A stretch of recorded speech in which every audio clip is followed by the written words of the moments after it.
Kita mulai saja perkuliahannya. Bagaimana, Pak Tri? Atau nunggu dulu, Pak, sampai minimal 15 sampai atau 20. Ya. Shalom Bapak Ibu, puji Tuhan, haleluya. Saat ini kita sebelum memulai perkuliahan, kita satu dalam doa. Bapa kami dalam kerajaan surga, Bapa dalam nama Tuhan Yesus Kristus, Tuhan dan penebus kehidupan kami. Saat ini kami mahasiswa pasca sarjana STT IKAT mau belajar teologi sistematika.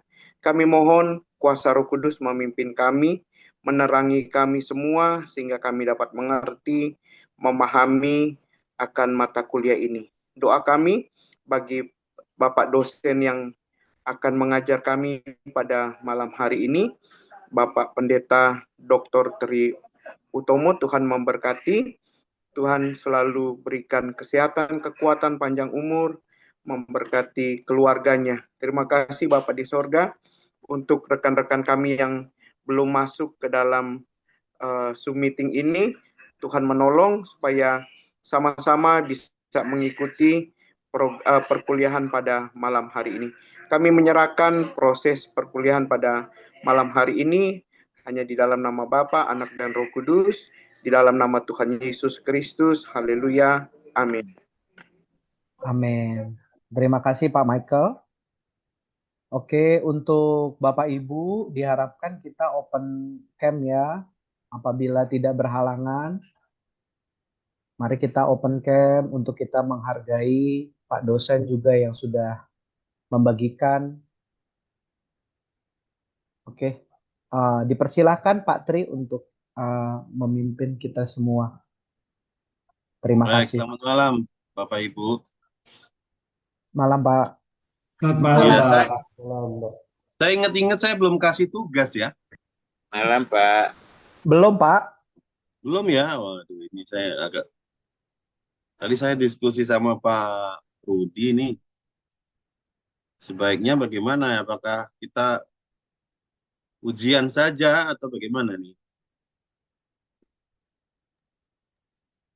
Tapi kayak S1 ya kalau ujian ya. Biasanya sih saya kalau di S2 itu saya kasih tugas jurnal. Tapi kan ini waktunya ternyata harusnya saya kasih tugasnya dari awal begitu ya. Ini udah terlambat ini di akhir-akhir. Gimana? Saya kasih ujian aja atau gimana? Gak apa-apa ya ujian. Tapi ujian kayak satu ya. Ikut Pak. Ikut. Nggak tugas juga nggak apa-apa Pak. Dari keaktifan Pak. Kasih tugas aja. Ya tugas juga boleh Pak. Tugas kelompok aja, Pak. Pak Kelvin apa itu ya? Ada absen ya? Pak Rudi Pak yang selalu absen. Nah, saya tanya Pak Rudi tadi katanya nanti tanya ketua kelas. Waduh. Ini Pak. Nanti bisa lihat di rekaman sih, Pak. Oh, Yang ya. hadir siapa aja. Cuma kan Bisa, kalau Pak. gitu ya. Nanti tolong Pak Kelvin bisa ya masuk buat absen ya, karena saya juga nggak terlalu hafal ya nama-nama semua, terus kemudian yang masuk berapa orang gitu. Boleh Pak, nanti saya listkan, nanti saya kirim ke Direkap. Bapak. Tolong direkap ya. Baik Pak. Ya. Baik. Baik Bapak Ibu, ini begini ya Pak. Kalau absen, Pak, kita aja yang jujur, Pak. Kasih ke Pak Kevin udah kan lebih cepat, Pak. Oh ya, monggo. Yang penting saya dapat Kita kan rekap. hamba-hamba itu kan pasti jujur lah, Pak. Iya, mudah-mudahan ya. Terima kasih Pak Joni sudah Saya yang penting membantu saya dapat saya. rekapannya saja Pak Joni. Ya, Pak Kelvin nanti kirim ke saya untuk rekapannya, nama-namanya siapa saja, kemudian absennya gitu ya. Baik. Baik, untuk tugas nih ya, ini kan karena tidak mau ujian ya, karena ujian kan tugasnya apa nih kira-kira? Saya sih biasanya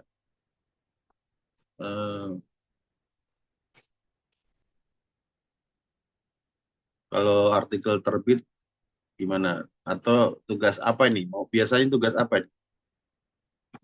Atau bikin bikin makalah aja ya, kumpulkan ke saya, tidak usah ini, tidak usah sampai publikasi, oke? Tapi nanti eh, makalahnya itu bisa saya publikasikan gitu ya, boleh ya? Jadi kalau kalau misalnya Boleh, Pak. ada yang bagus gitu ya, bisa saya publikasikan. Nah, tetapi begini, artikelnya dalam bentuk eh, apa namanya? Template-nya jurnal ya, Bapak Ibu ya. Template-nya jurnal. Jadi apa namanya? Nanti saya share template-nya ke Pak Kelvin ya, template jurnal. Saya biasanya pakai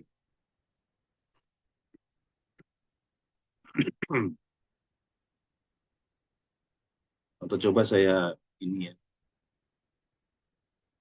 Kalau bisa saya share di chat sekarang ya. Kemudian untuk cakupan pembahasan apa Pak? Atau bebas atau gimana Pak? Judulnya bebas. Judulnya bebas. Begini apa namanya?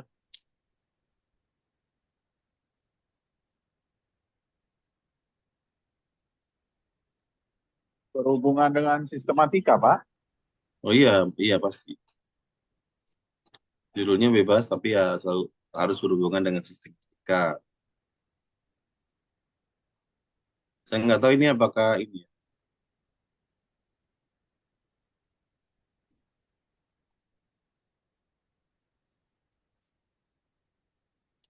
Sebentar.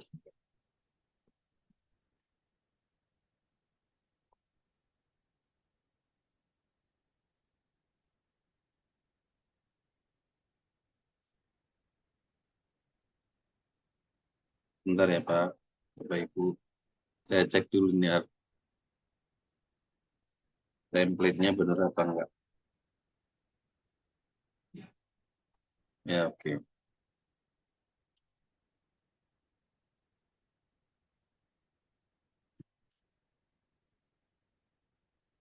Nanti Bapak Ibu bisa lihat di template yang saya kirim untuk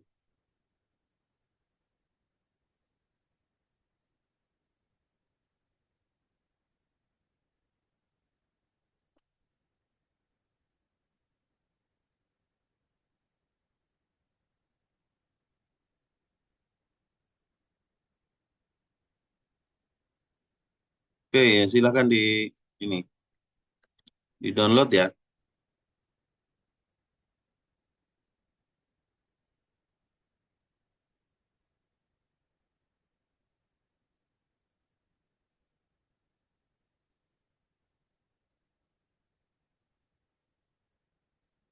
Baik, malam ini kita berarti kalau besok tidak ujian, berarti kita malam ini eh,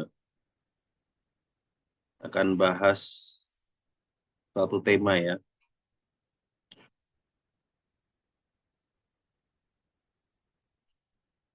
Baik, hari ini kita akan belajar mengenai eklesiologi ya, gereja.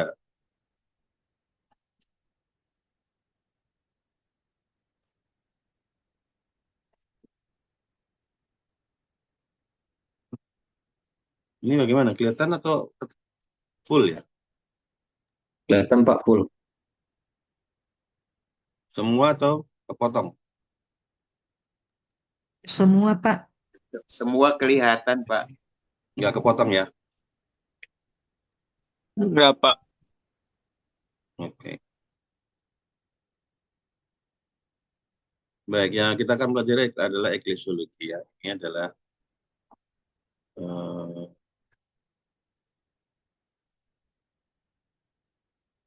ini kenapa begini ya? Nah,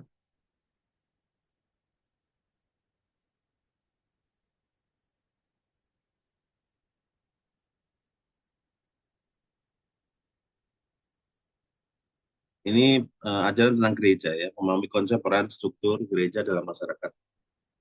teologi Kristen ya, dalam teologi Kristen ya, serta dampaknya bagi masyarakat. Saya tidak tahu nih bisa nggak jalan. Oke, bisa. Bisa ya jalan ya. Ya, Pak. Oke. Nah, pertemuan ketujuh ini fokusnya adalah eklesiologi ya, studi tentang gereja.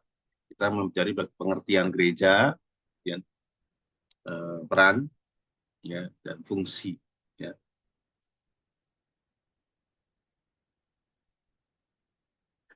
Ya, yang pertama adalah memahami pengertian gereja. Ya, mahasiswa memahami bahwa gereja dalam teologi merupakan komunitas orang percaya yang dipanggil oleh Allah untuk hidup dalam hubungan yang benar. Jadi kalau kata eklesia, gitu ya, eklesia itu adalah eh, terdiri dari dua kata yaitu ex dan kalio. Kalio itu manggil, ex itu keluar, manggil keluar. Di dalam keluar dari mana? Dari dunia, ya kan kalau kita eh, me-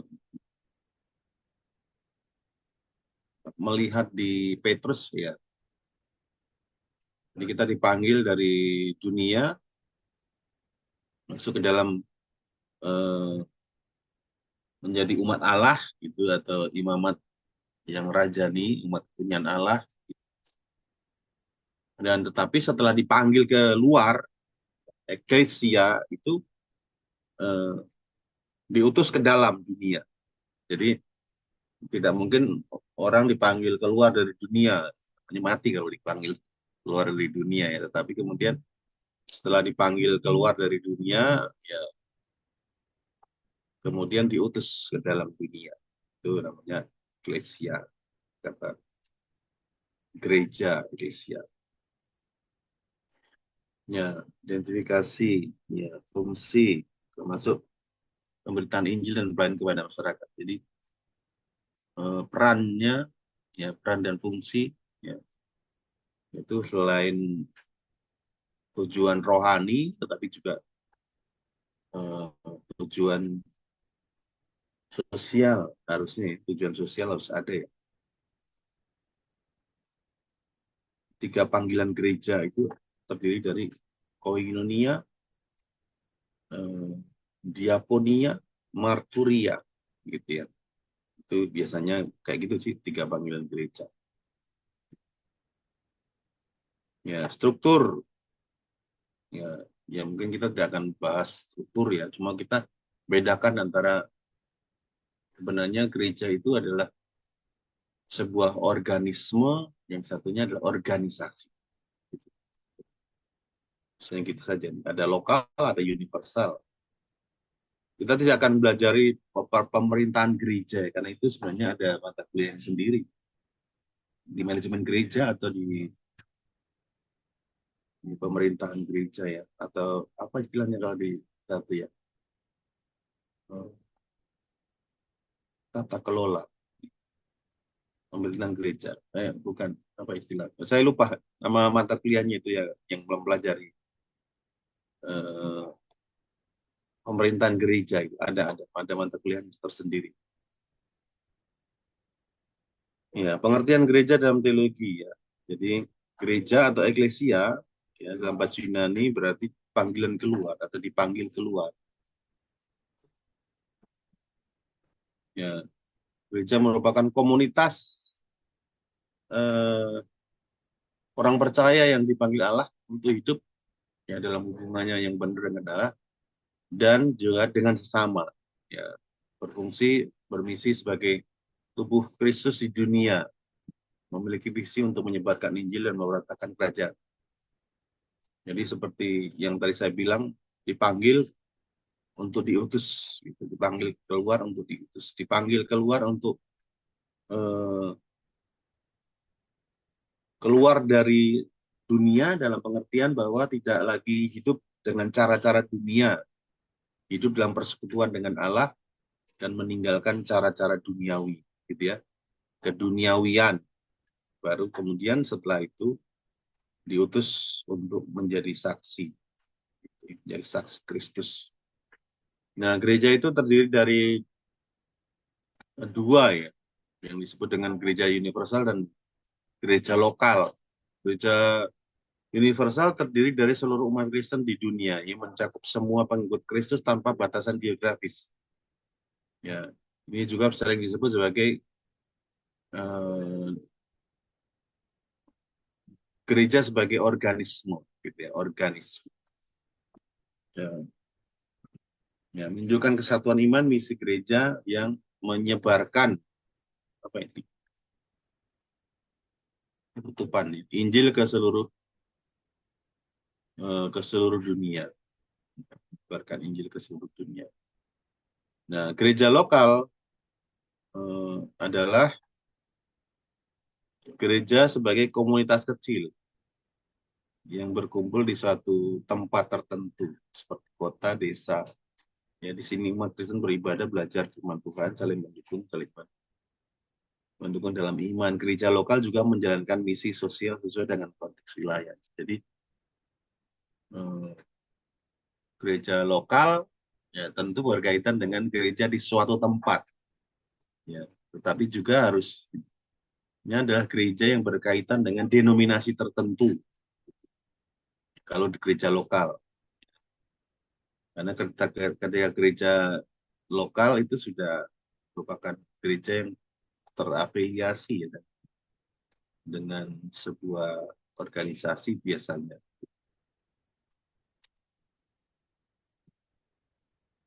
Nah, gereja sebagai tubuh Kristus, ya, kesatuan dan peran anggota. Ya. Dalam teologi Kristen, gereja dipandang sebagai tubuh Kristus. Nah, dengan Kristus sebagai kepala yang memimpin dan mengarahkan. Setiap anggota memiliki peran yang unik dan penting, saling melengkapi satu sama lain untuk mencapai misi bersama ya, dalam menyebarkan Injil melayani masyarakat. Ya, ini menciptakan ikatan yang kuat dalam persekutuan iman dan pelayanan. Jadi tubuh Kristus di dalam konteks universal, maka semua gereja itu adalah tubuh Kristus kan. Jadi tidak peduli ada denominasi apa, aliran apa, semuanya itu adalah tubuh Kristus. Gitu. Jadi ini juga menunjukkan bahwa tubuh Kristus itu menunjukkan bahwa gereja tunduk kepada kepala. Kepalanya adalah Kristus ya, menjalankan amanat dari Kristus, hidup sesuai dengan apa yang ada di kepala yang diperintahkan gitu. Sehingga kehidupan orang percaya itu hanya menjalankan apa yang ada di dalam kepala, yaitu Kristus ya. Nah, sebagai jemaat lokal, sebagai sebuah gereja, maka biasanya setiap anggota individu secara individual itu adalah anggota dari satuan tubuh ya, dan memiliki peran yang unik masing-masing. Kalau di dalam Korintus itu dikatakan bahwa tidak ada yang kecil, tidak ada yang tidak berarti, yang kecil pun punya arti ya. Jadi kalau dalam kelemahannya pun setiap jemaat, setiap anggota itu punya peran unik dalam gereja. Seperti misalnya contohkan biasanya jari kelingking itu punya peran. Jari kelingking punya peran yang sama dengan anggota tubuh yang lain. Walaupun mungkin perannya itu tidak terlalu berat seperti jantung dan sebagainya ya. Memang tetapi semuanya itu unik. Semua unik dikatakan. Oke. Jadi peran dan fungsi gereja itu yang pertama adalah pemberitaan Injil. Ya. Ini sama seperti yang dikatakan oleh Yesus di dalam Matius 28 ayat 18 sampai 20. Ya, gereja memiliki tugas utama untuk memberitakan Injil, menyebarkan kabar baik tentang Yesus Kristus ke seluruh dunia. Ini adalah mandat yang diterima, biasanya disebut sebagai amanat agung, ya kan, menyampaikan, mengabarkan Kristus ke seluruh dunia. Dimulai dari tentu yang terdekat, ya kan, karena kan Yesus juga mengajarkan dari terdekat Yudea gitu, dan sampai Samaria. Yang kedua adalah pelayanan dan pengajaran.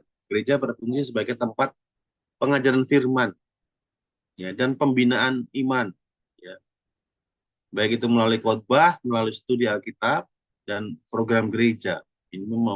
Ini membantu jemaat untuk bertumbuh, ya, dalam pengetahuan dan hubungan mereka dengan Tuhan. Jadi gereja memang tidak hanya beribadah saja, ya, tidak beribadah saja, kemudian kalaupun beribadah, firman Tuhan tidak membuat jemaat bertumbuh. Biasanya sih model gereja-gereja yang baru, ya, itu kayak gitu, ya. Ya, bahkan tidak ada namanya studi Alkitab. Nah, gereja-gereja sekarang ini bahkan meninggalkan PA-PA. Ya, walaupun ada juga gereja-gereja yang memiliki yang disebut dengan komsel-komsel, yang di situ diajarkan firman Tuhan juga, ya. Tapi juga ada gereja-gereja yang sudah meninggalkan tugasnya dalam pengajaran. Padahal ini pengajaran penting juga, ya, dalam dalam dalam gereja Tuhan. Persekutuan, ya, gereja adalah tempat umat Kristen bersekutu, menyembah bersama dan ibadah, memperkuat iman satu sama lain. Ya, persekutuan ini juga termasuk berbagi beban hidup, ya, saling mendukung secara rohani dan material. Jadi persekutuan itu tidak hanya terbatas kepada ibadah bersama, ya. Gereja itu bukan ibadah bersama, tapi persekutuan itu lebih kepada bagaimana sesama umat saling mendukung, saling berbagi, sharing dalam hal pergumulan, bisa membantu juga dalam hal rohani dan material. Kalau kita melihat dalam gereja mula-mula itu lebih ekstrim lagi, kan, di sana bahwa jemaat-jemaat menjual harta mereka untuk dipakai bersama. Itu luar biasa, ya. Kan sekarang tidak mungkin lagi seperti itu, ya. Tetapi juga esensinya tetap harusnya ada, di mana persekutuan itu bukan hanya berbicara mengenai ibadah, ya, tetapi juga persekutuan sebagai sebuah komunitas, gitu. Tapi yang ada sekarang memang kadang apalagi gereja-gereja yang besar, ya, mereka hanya datang beribadah saja, tidak bersekutu dengan satu sama lain, tidak makan, tidak saling menyapa, tidak kenal dengan jemaat yang lain. Ya, sekarang ini terjadi, ya, fenomena.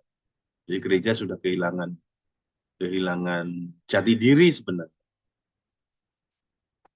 dan gereja hanya sebagai tempat untuk istilahnya kemarin di kelas ini atau di mana, ya, bahwa mereka menyebutkan bahwa gereja itu sebagai ini panggung, gitu. Istilahnya itu panggung, show, ya, mimbar sebagai tempat untuk show, panggung sebagai show, mimbar sebagai tempat untuk ini. Sehingga bahkan pendeta tidak kenal dengan jemaatnya. Ya, ini biasalah, ini model-model gereja-gereja yang modern kayak gitu, itu sudah kehilangan jati diri ini sebagai sebuah gereja, ya.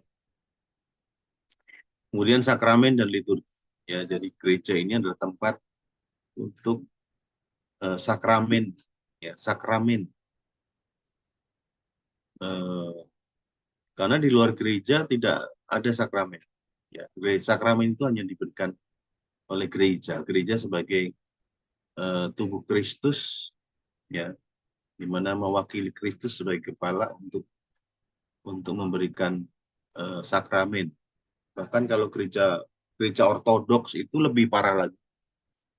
Ya, mereka mengatakan bahwa sakramen itu hanya bisa dilakukan oleh yang apa namanya, mereka yang memiliki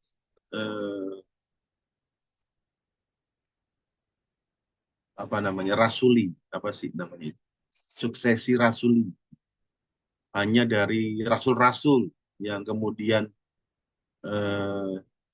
mendelegasikan haknya itu melalui gereja. Jadi gereja, jadi pelayan yang menerima peneguhan ya secara turun temurun dari rasul, nah itulah yang kayaknya berhak menyampaikan sakramen di gereja.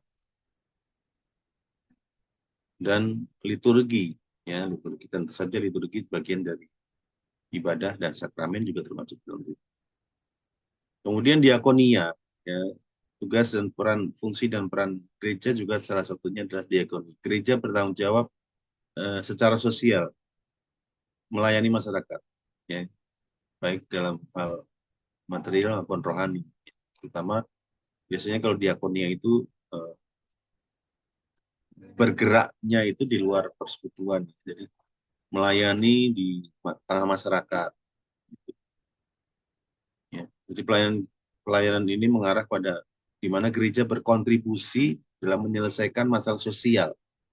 Gitu. Jadi baik itu kepada jemaat nantinya, itu jemaat yang sakit atau jemaat janda-janda, ada pelayanan diakon, tetapi juga kepada masyarakat secara luas.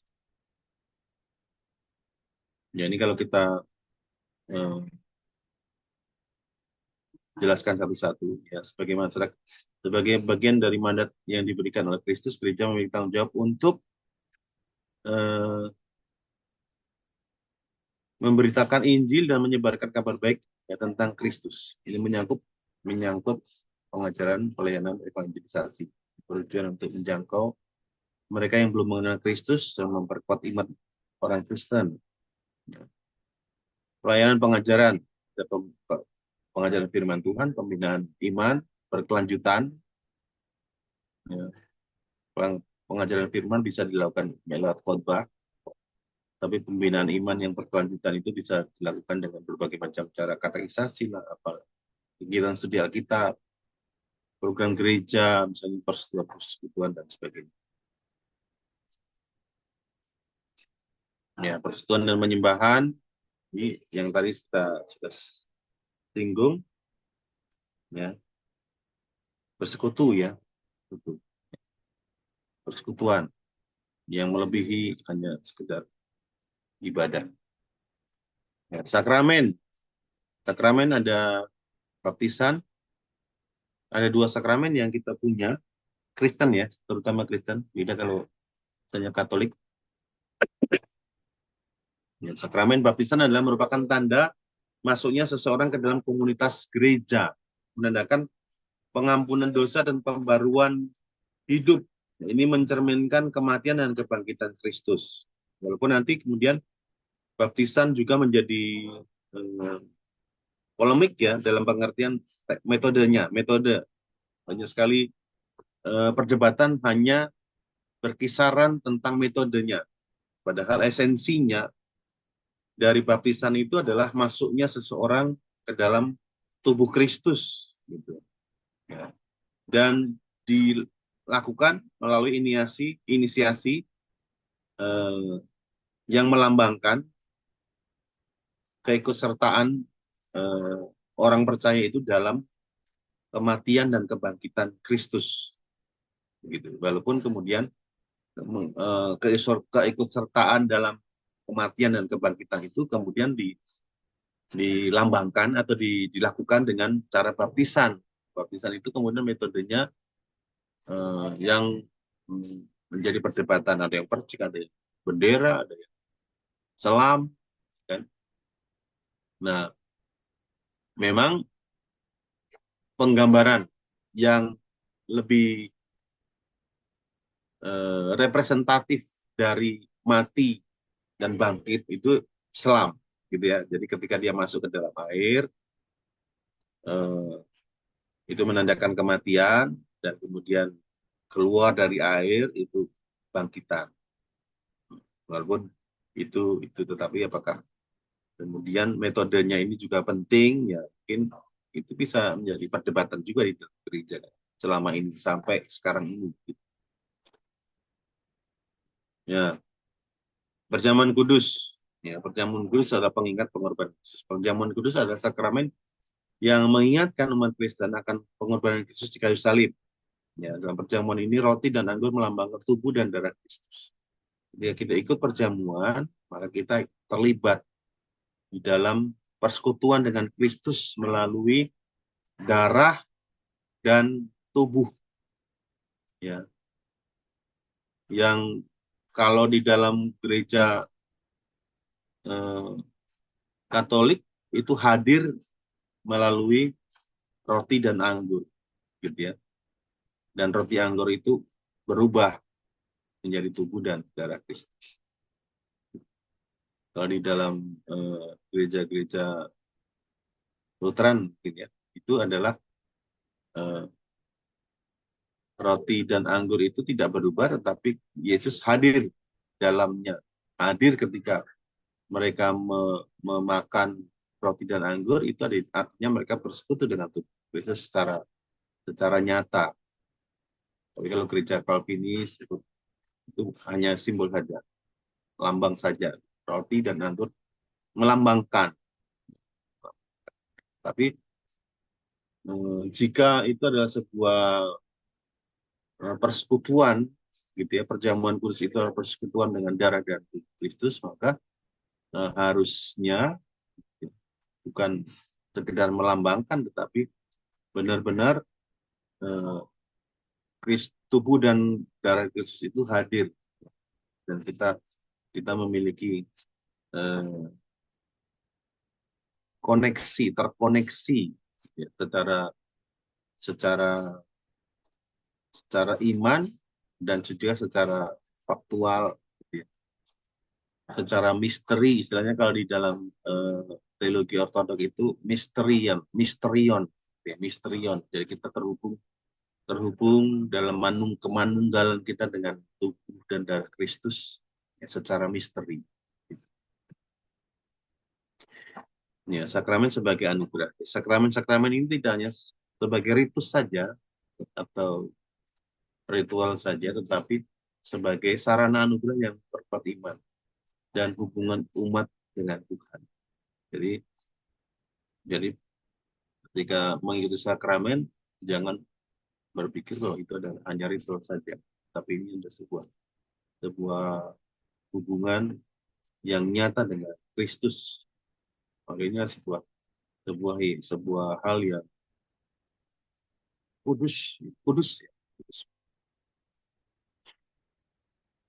Ya, diakonia, komitmen gereja untuk melayani. Jadi gereja juga terpanggil untuk melayani dunia, gitu ya, tanggung jawab sosial di gereja, untuk dipanggil untuk melayani masyarakat. Ya. Walaupun kebanyakan gereja masih tidak terlibat ya dengan pelayanan diakonia yang seperti ini ya, yang keluar untuk menjangkau masyarakat di luar, melakukan pelayanan untuk mereka, baik melalui aspek material dan juga dukungan spiritual ya. Jadi ketika kita melakukan pelayanan material, sekaligus itu adalah dukungan spiritual, dia menguatkan mereka ya. Baik kepada jemaatnya yang sedang menderita ya, yang tidak sempat datang ke gereja dalam pergumulan dari penyakit atau kekurangan ya, tetapi juga kepada masyarakat dan dunia, harusnya begitu ya. Cuma kadang gereja tidak melakukan tugas ini ya, tidak melakukan tugas ini dengan baik. Dan ini harus harus mungkin menjadi sesuatu hal yang menjadi catatan bagi gereja. Oke, struktur dan organisasi gereja dari waktu ke waktu. Ya, walaupun ini hanya garis besar saja ya, Bapak Ibu. Nah, pada masa awal gereja berfungsi secara sederhana, ya, dengan pemimpin merangkap tugas dalam pelayanan dan pengajaran. Biasanya ini dulu gereja awal itu tidak ada yang namanya, jadi hanya persekutuan-persekutuan gitu. Walaupun kemudian memang ada gereja yang apa ya istilahnya ya, lima gereja ya, 5 gereja atau berapa yang ada baik di Yerusalem, di Antioquia, di Roma, 7 atau 5 ada. Kemudian di mana itu namanya, Turki ya, dan juga ada di nanti saya lupa ya berapa gereja yang ada di dunia pada masa awal yang kemudian disebut dengan gereja mula-mula, gereja ortodoks ya. Ya. Pada pertengahan gereja Katolik Roma mengembangkan struktur hierarkis dan kuat dengan paus ya sebagai pemimpin tertinggi. Memang kemudian gereja yang satu denominasi dulu sebenarnya mengalami beberapa skisma ya. Ya kalau kita melihat dalam sejarahnya, walaupun nanti saya lihat lagi ya, memang saya belum catat untuk gereja mula-mula itu mana saja.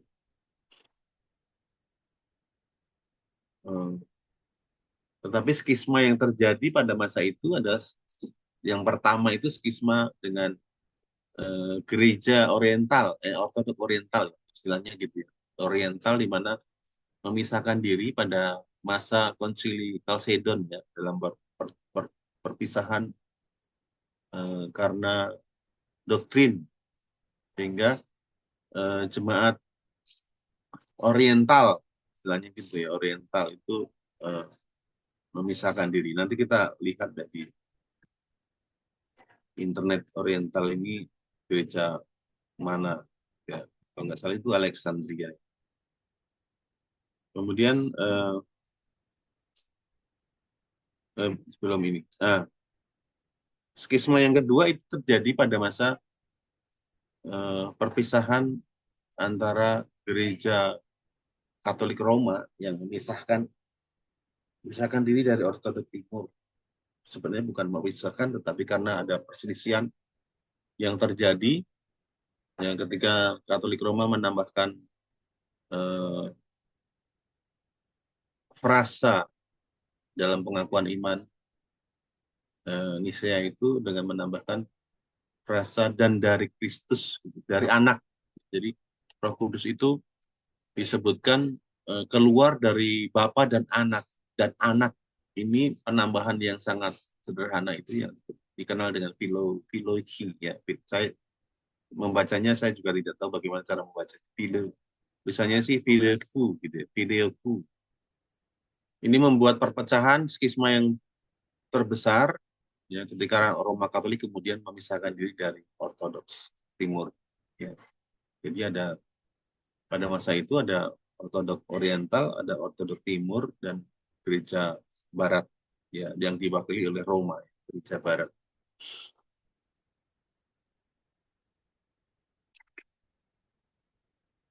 Nah, setelah itu gereja Barat pecah lagi begitu.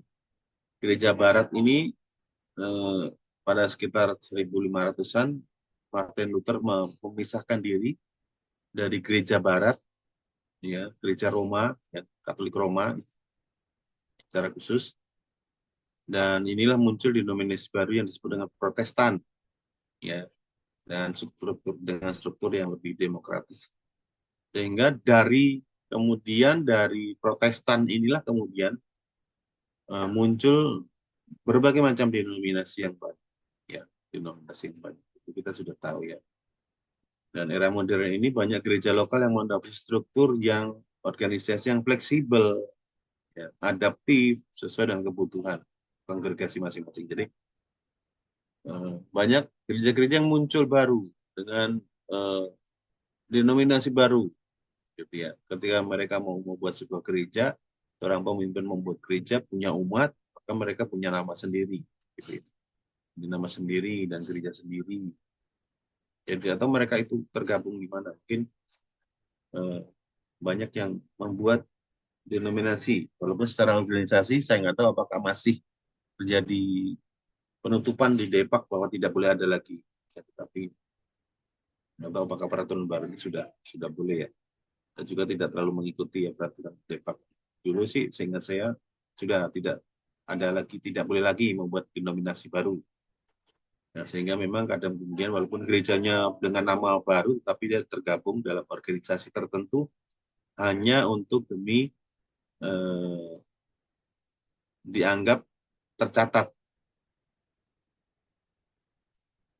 Ya, itu struktur dan organisasi gereja.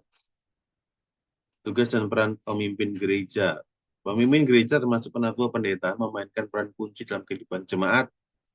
Mereka bertanggung jawab untuk mengajarkan firman Tuhan, memimpin ibadah, membimbing jemaat dalam pertumbuhan spiritual. Ya, tugas mereka meliputi penguatkan iman jemaat melalui pengajaran, pelayanan, berian nasihat rohani. Ini memang penatua dan pendeta. Ya, kemudian kalau di dalam gereja-gereja itu ada majelis, ya, dan pendeta, yaitu tugasnya adalah pembimbingan, ya, pengajaran dan pembimbingan, sehingga jemaat bertumbuh.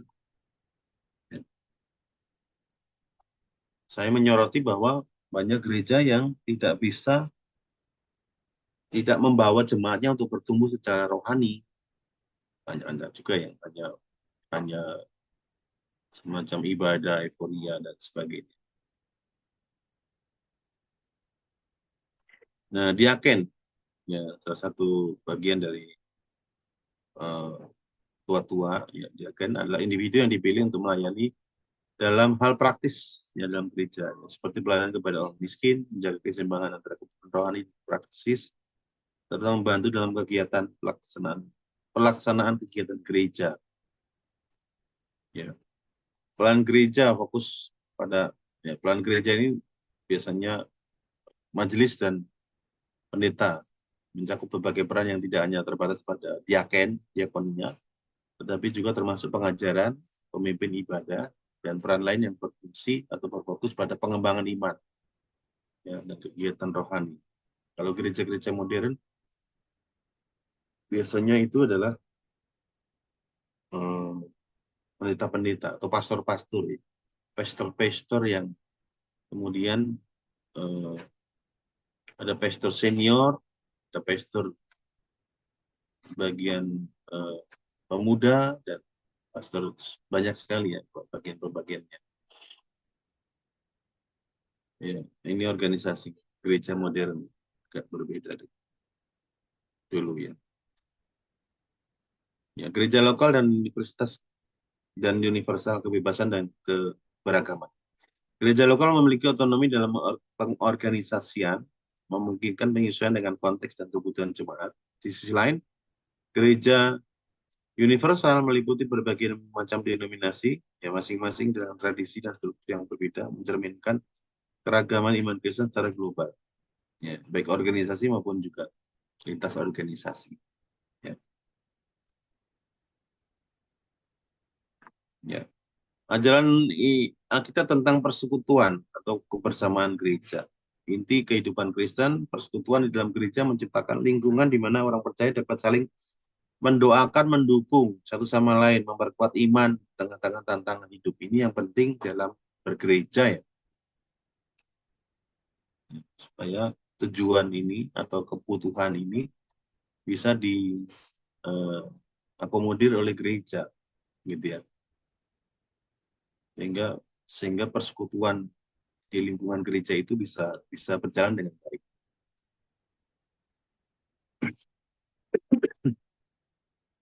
Ya, persekutuan tidak hanya terbatas pada kebaktian, tetapi menyangkut kehidupan sehari-hari, di mana orang percaya saling berbagi pengalaman dan dukungan dalam iman. Gereja harus sampai kepada batas-batas tidak hanya dibatasi pada ibadah, tetapi juga sampai dalam kehidupan sehari-hari. Jadi melampaui batas-batas gedung, ya kan, melampaui batas-batas gedung, tapi juga sampai kepada kehidupan jemaat.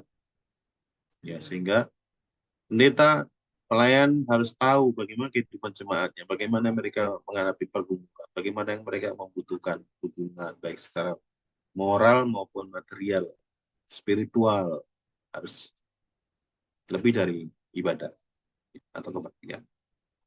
Hidup dalam kasih. Ya, dalam persekutuan umat Kristen dipanggil untuk hidup dalam kasih, saling membangun, menjaga kesatuan seperti yang diajarkan dalam Efesus 4 ayat 2. Jadi kehidupan kasih, ya, bukan hanya mengumpulkan kolektor. Jadi ibadah itu adalah sebuah ungkapan kasih, ya, di mana jemaat dan gereja, ya, harus ada nih persekutuan kasih. Kalau tidak ada persekutuan kasih, ya, persekutuan kasih itu ditandai dengan saling mengenal dan saling membangun, menjaga kesatuan, ya, sebagainya.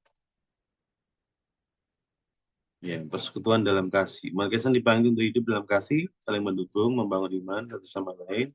Ya, ini menciptakan ikatan yang kuat dalam komunitas gereja, memperkuat hubungan dengan Tuhan dan sesama. Ya, tanggung jawab gereja tadi, partisipasi dalam pelayanan gereja, menjaga kesatuan jemaat, mendukung satu sama lain, berdoa untuk gereja, mengambil bagian dalam persekutuan. Ya, kita harus ingat bahwa gereja itu memiliki tiga panggilan, yaitu koinonia, diakonia, marturia. Marturia ini adalah menjadi saksi, baik itu pengabaran Injil dan sebagainya. Diakonia itu adalah pelayanan sosial, dilakukan, bukan hanya mendukung dalam kegiatan-kegiatan ibadah, tetapi juga dalam kehidupan praktis. Ya, kehidupan praktis itu juga berarti dalam kehidupan sehari-hari, dan sakit penyakit, kebutuhan lain-lain. Persekutuan itu berkaitan juga dalam ibadah, tetapi juga dalam pengajaran, dalam pelayanan, sehingga pertumbuhan rohani jemaat itu semakin hari semakin nyata. Itu adalah tanggung jawab gereja, ya. Ya, harus ingat juga gereja juga mempunyai tanggung jawab sosial. Gereja tidak hanya berfokus pada kebutuhan rohani anggotanya, tapi juga dipanggil untuk berperan aktif dalam memberikan pelayanan kepada masyarakat. Ini termasuk membantu orang miskin, ya. Membantu orang miskin itu bukan hanya jemaatnya, tapi juga orang-orang dari luar sana. Melawan ketidakadilan sosial, ini yang sekarang belum dilakukan oleh gereja, termasuk aras gereja juga saya lihat belum melakukan hal-hal seperti ini. Menjadi saksi Kristus dalam tindakan nyata di dunia, ya. Sehingga dengan gereja terlibat di dalam kehidupan masyarakat, maka dia bisa menjadi saksi. Ya.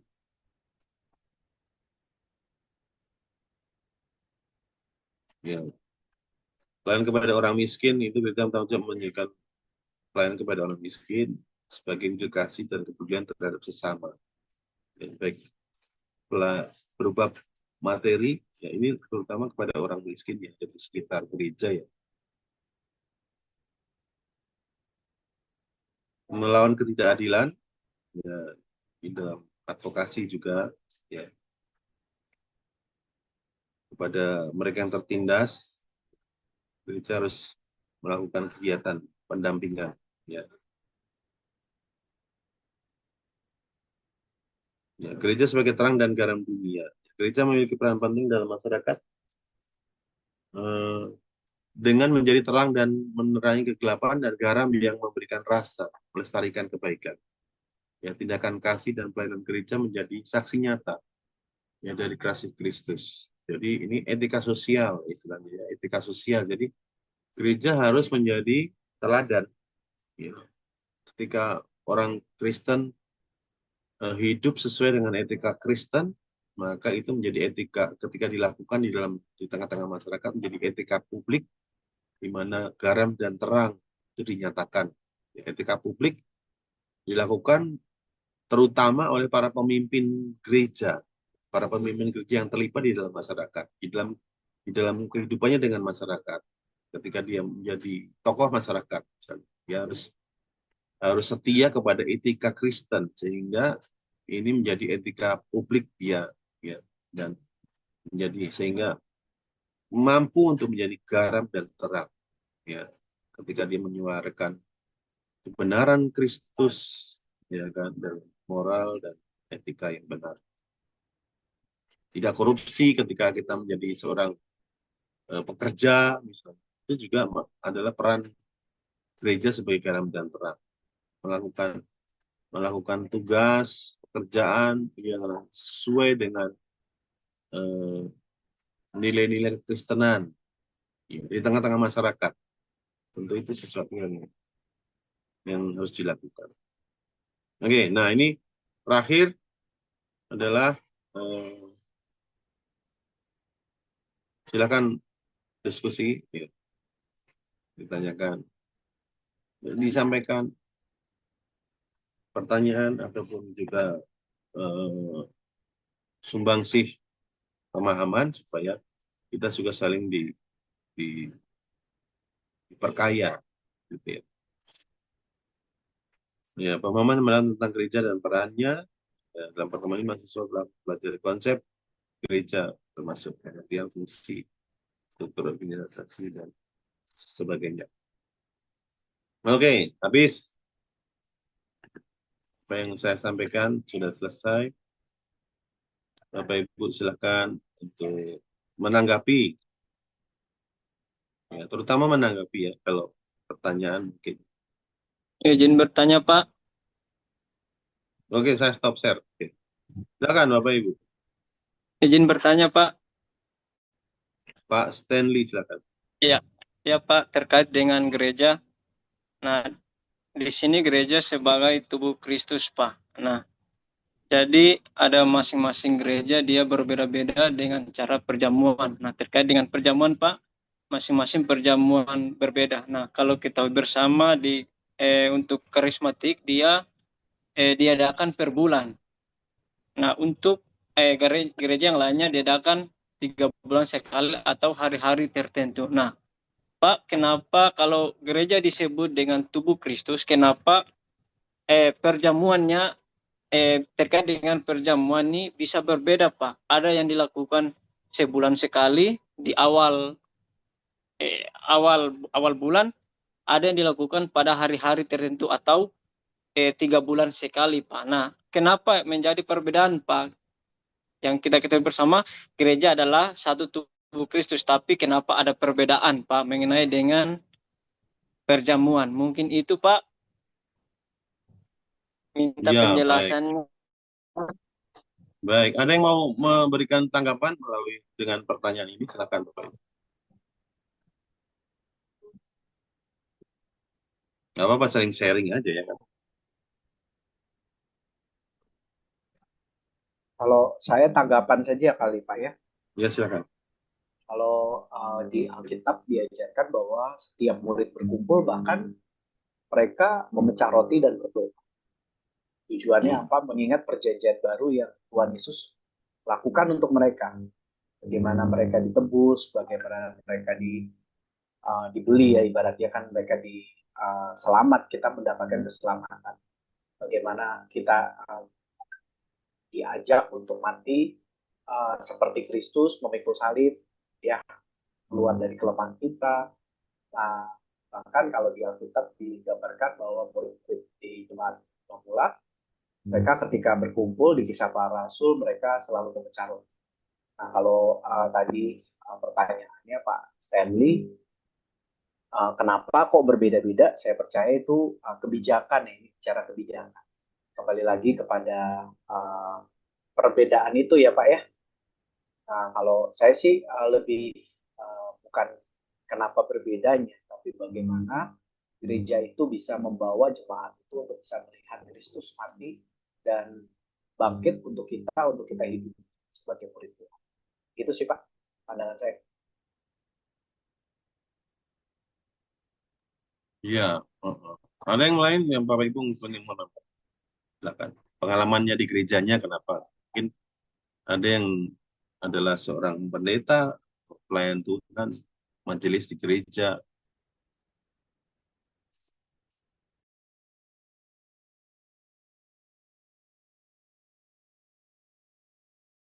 Biasanya apa alasannya? Kenapa ada yang 3 bulan, ada yang eh, sebulan sekali?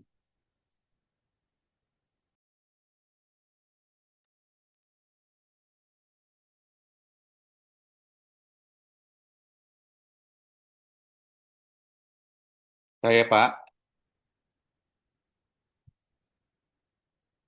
Silakan Pak. iya, saya juga sependapat ya sama Pak Kelvin tadi bahwa sebenarnya itu kan yang pernah saya tahu dulu ya Pak, sebelum saya mengerti adalah kalau di kampung kami itu kalau udah tua mau mati, mau meninggal itu dikasih perjamuan kudus Pak, supaya dosa-dosanya diampuni gitu ya. Nah, sejak saya mengerti beberapa tahun belakangan ini ternyata itu adalah untuk mengingat kematian Tuhan gitu ya. Jadi tidak ada esensinya waktu kita makan roti dan minum anggur, tiba-tiba detik itu dosa kita diampuni gitu ya. Nah, di 1 Korintus 11 ayat 23 dikatakan sebab apa yang telah kuteruskan kepadamu telah kuterima dari Tuhan Yesus. Nah, jadi bahwa Tuhan Yesus pada malam waktu diserahkan mengambil roti, mengucap syukur. Nah, jadi Paulus itu meneruskan apa yang Yesus lakukan dan apa yang murid-murid Yesus di Kisah Para Rasul 20 juga pada minggu pertama mereka di Kisah 20 ayat 7 pada hari pertama minggu itu ketika kalian berkumpul untuk memecah-mecahkan roti. Jadi ada satu satu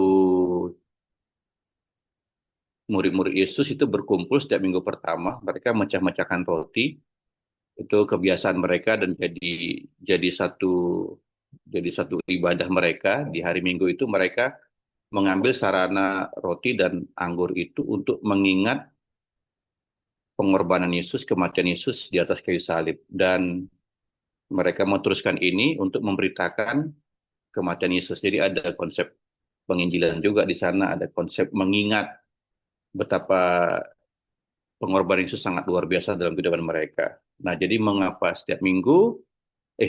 itu ada berbeda-beda, itu mungkin kebijakan gereja ya, tapi esensinya adalah kalau ada yang melakukannya seminggu sekali, ada sebulan sekali, 3 bulan sekali. Nah, esensinya itu waktu kita lakukan itu kita mengingat bahwa Yesus berkorban buat kita. Kalau kita lakukan itu seminggu sekali, menurut saya yaitu alangkah lebih baiknya karena kita juga mendengarkan firman di hari Minggu seminggu sekali itu juga itu mengajak jemaat untuk bisa mengingat firman Tuhan, mengingat kebaikan Tuhan. Jadi saya rasa ya esensi mengambil roti minum anggur adalah mengingat. Jadi kalau ada kebijakan gereja itu mungkin dikembalikan ke gereja masing-masing, Pak.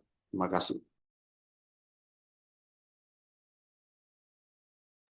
Iya, saya juga nggak tahu ya alasannya sebenarnya kenapa 3 bulan, kenapa 1 bulan. Tapi memang kalau gereja Ortodoks, gereja Katolik itu mereka setiap minggu, setiap ibadah liturgi itu pasti ada yang namanya eh, ekaristi ya, istilahnya itu ekaristi, mana di mana itu adalah sebuah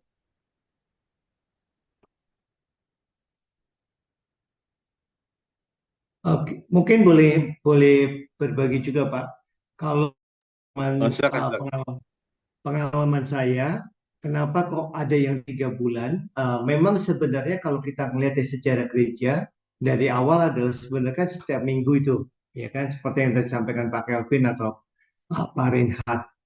Karena memang itu satu hal untuk kita terus mengingat. Kalau kita mengingat peristiwa salib aja, tiap minggu aja kita suka jauh daripada Tuhan, apalagi kalau 3 bulan sekali. Tetapi kalau menurut pandangan saya, kenapa beberapa gereja melakukan 3 bulan sekali? Karena satu mungkin lebih pertimbangan praktis dalam artian karena beberapa gereja kan kebaktiannya kan cukup pendek ya Pak ya, paling 1 jam atau 1,5 jam. Itu satu. Kedua, eh, yaitu dari sisi logistik. Yang ketiga, tidak semua melakukan perjamuan kudus. Dan berikutnya satu lagi adalah mereka mungkin juga ada kemungkinan, karena kebetulan saya juga pernah berada di gereja yang 3 bulan sekali, yaitu untuk menjaga kesakralan daripada perjamuan kudus itu sendiri. Mungkin itu aja Pak kalau saya boleh berbagi. Terima kasih. Ya mungkin alasan-alasan itu bisa ada ya di gereja. Ya, itu Pak Stanley ya. Memang apakah ada aturan?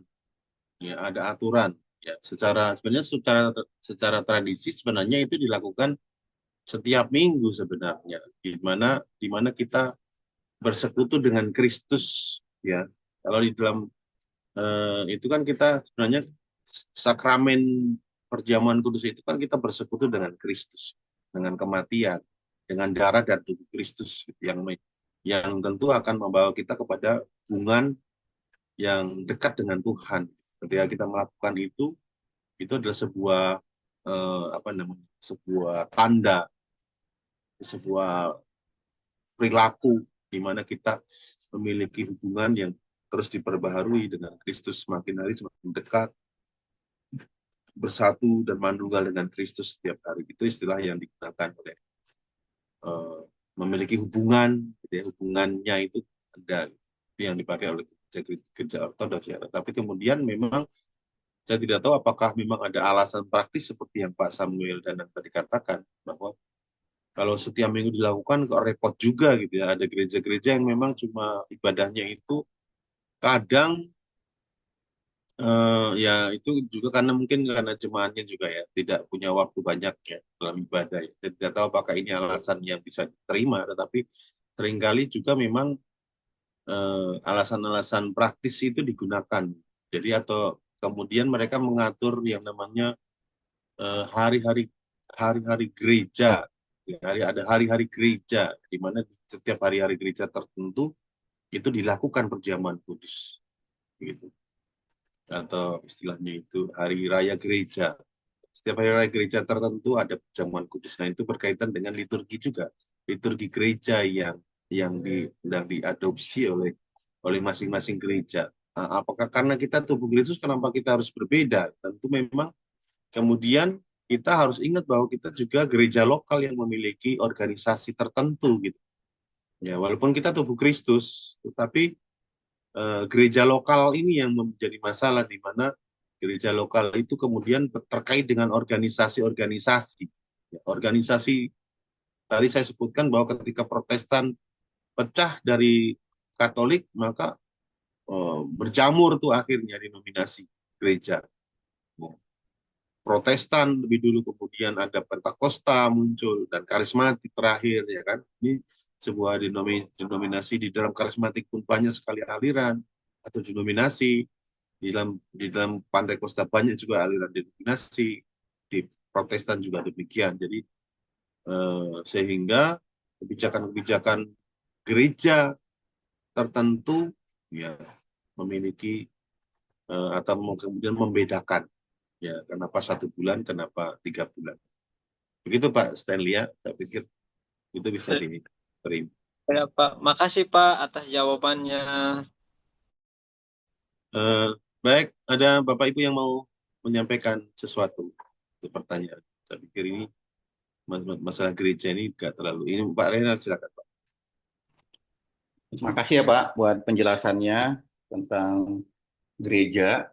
Tadi hal yang memang yang saya sangat memang setuju ya tadi tentang panggilan gereja itu ya. Koinonia, persekutuan, diakonia, pelayanan, marturia, bersaksi ya. Nah, itu yang saya merasa perlu sekali ya, bahwa setiap gereja itu melaksanakan 3 hal panggilan ini. Tetapi hal yang saya mau tanya adalah, tadi kan pengertian gereja ada eklesia dipanggil keluar. Gereja merupakan komunitas orang percaya yang dipanggil oleh Allah untuk hidup dalam hubungan yang benar dengannya dan dengan sesama. Nah, itu kan pengertian gereja, Pak ya. Tadi juga ada sakramen. Sakramen baptisan merupakan tanda masuk seseorang ke dalam komunitas gereja, menandakan pengampunan dosa, persekutuan, perubahan hidup. Ini mencerminkan kematian dan kebangkitan Kristus. Nah, yang saya mau tanya, Pak, adalah kapan seseorang itu dikategorikan dia sudah masuk ke dalam tubuh Kristus, gereja. Karena pengertian gereja tadi adalah dipanggil keluar, punya hubungan yang benar kepada Kristus. Nah, sementara kan ada denominasi gereja, Pak ya. Apakah memang seseorang itu dikategorikan dia menjadi anggota gereja pada saat memiliki sakramen baptisan, apakah itu termasuk juga baptisan bayi, Pak? Mohon pencerahannya.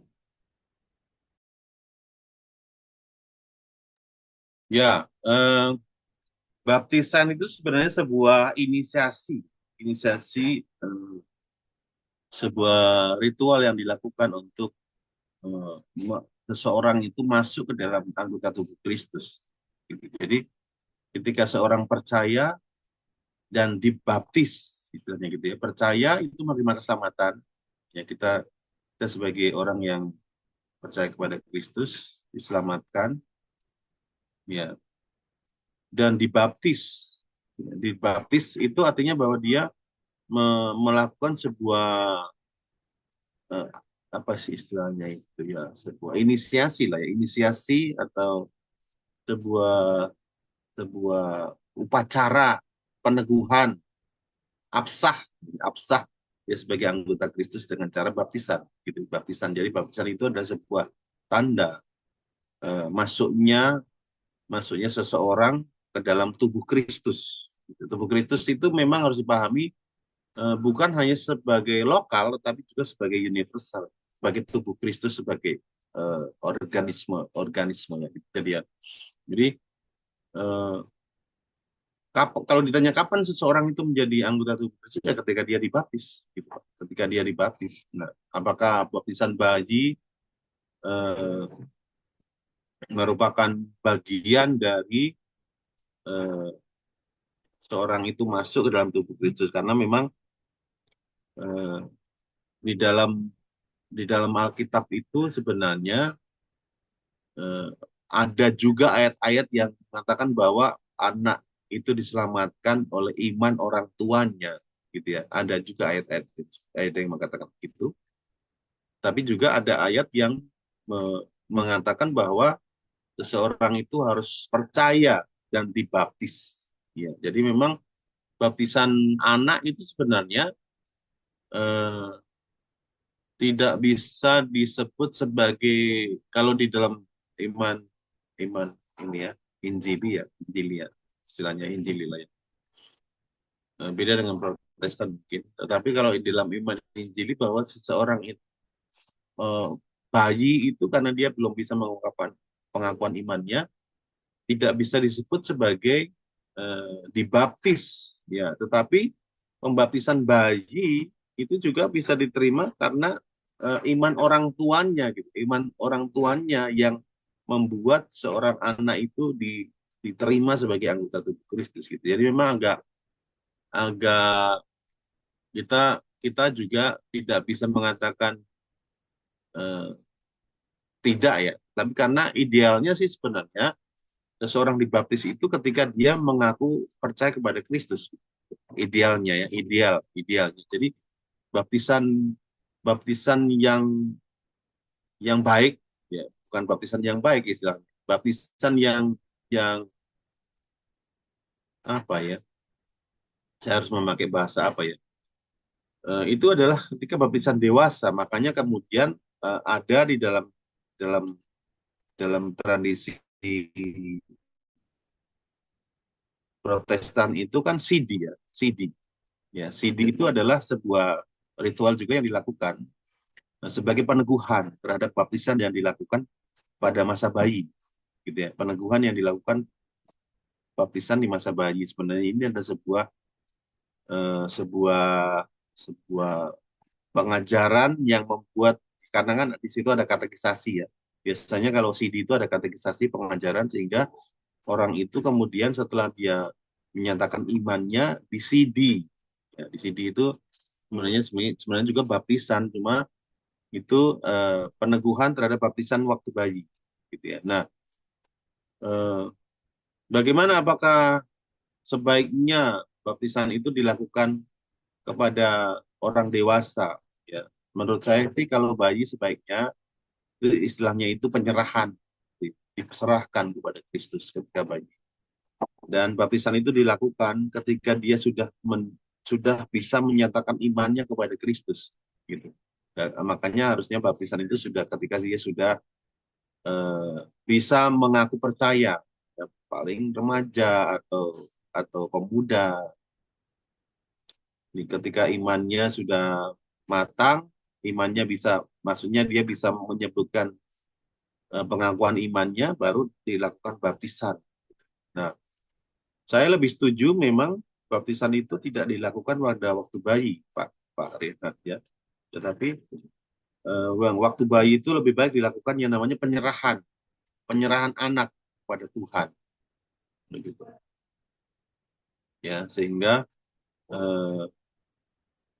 baptisan dilakukan setelah dia sanggup menyatakan imannya dan dia dibaptis sesuai dengan apa yang dikatakan kitab suci ya, percaya dan dibaptis. Nah, baptisan bayi memang dilakukan sih untuk anak-anak dengan tanggapan ya bahwa bayi itu mengikuti iman orang tuanya, gitu, mengikuti iman orang tuanya, ya, sehingga dia dimasukkan ke dalam anggota tubuh Kristus oleh iman orang tua. Ya, saya tidak tahu apakah ini ideal dalam iman Kristen ya, walaupun memang ada ayat-ayat juga yang mengatakan bahwa bayi itu dikuduskan karena orang tuanya. Ada ayat-ayat yang mengatakan kayak gitu, Pak. Jadi kita juga tidak bisa apa ya, walaupun sebenarnya perintah baptisan itu dilakukan ketika kita percaya. Ya, makanya saya lebih setuju ketika bayi diserahkan dan setelah dewasa baru dibaptis, gitu. Saya sih setujunya begitu, Pak. Cuma organisasi gereja tertentu memang ya ajarannya kayak gitu ya. Ya, jadi baptisan bisa melakukan baptisan anak dengan landasan bahwa iman anak itu, yaitu iman bayi itu mengikuti iman orang tua, dikuduskan oleh iman orang tua. Ya begitu sih yang saya bisa jawab ya. Mungkin teman-teman yang lain mungkin bisa menambahkan, silakan. Iya Pak, menambahin aja Pak. Iya, tadi juga udah disampaikan, izin ya Pak ya. Halo Pak. Halo. Iya Pak, Silakan, betul Pak. Silakan Pak. silakan Pak Roy. Oh iya Pak. Saya sependapat dengan Bapak ya. Memang ini kan kalau masalah baptisan ini juga kan baptisan dan masalah juga kita menjadi anggota gereja ini kan memang tergantung masing-masing penafsiran ya dari gereja-gereja dominasi yang ada ya Pak ya. Makanya itulah menjadi apa ya, memperkaya kekristenan sebenarnya ya gitu. Jadi kalau kayak kami ya, kalau dari saya ya, di tempat kami itu biasanya kalau kita menjadi, bagaimana kita menjadi tubuh Kristus itu, menjadi anggota gereja juga yang menjadi tubuh Kristus itu ya memang dia harus menjadi orang yang percaya gitu. Orang-orang yang bertobat seperti tadi yang Bapak sampaikan, eklesia tadi ya, dipanggil dari kegelapan kepada terangnya yang ajaib gitu. Jadi orang-orang yang benar-benar menyerahkan dirinya, menyadari bahwa dia orang berdosa dan kemudian dia datang dan mengalami kelahiran baru, menerima Yesus sebagai Tuhan dan Juru Selamat pribadinya, itulah yang akan menjadi anggota tubuh Kristus gitu. Jadi memang harus orang yang percaya menjadi anggota tubuh Kristus. Kemudian untuk masalah baptisan, ya kalau kayak di tempat kami ya, kalau kami juga punya pemahaman bahwa yang dibaptis itu hanya orang yang percaya ya, yang mengerti dan memahami tentang makna pertobatan. Karena baptisan itu adalah tanda bukti orang percaya gitu. Karena dia memahami bahwa dia uh, perlu menanggalkan segala dosa-dosanya dan menyerahkan hidupnya kepada Tuhan, dan kemudian dia dibaptis karena baptisan itu adalah dia turut di dalam kematian dan kebangkitan Kristus gitu ya, dipersatukan gitu. Jadi baptisan itu hanya untuk orang yang percaya. Begitu Pak kalau dari tanggapan saya sih Pak. Makasih Pak. Baik, terima kasih Pak Roy.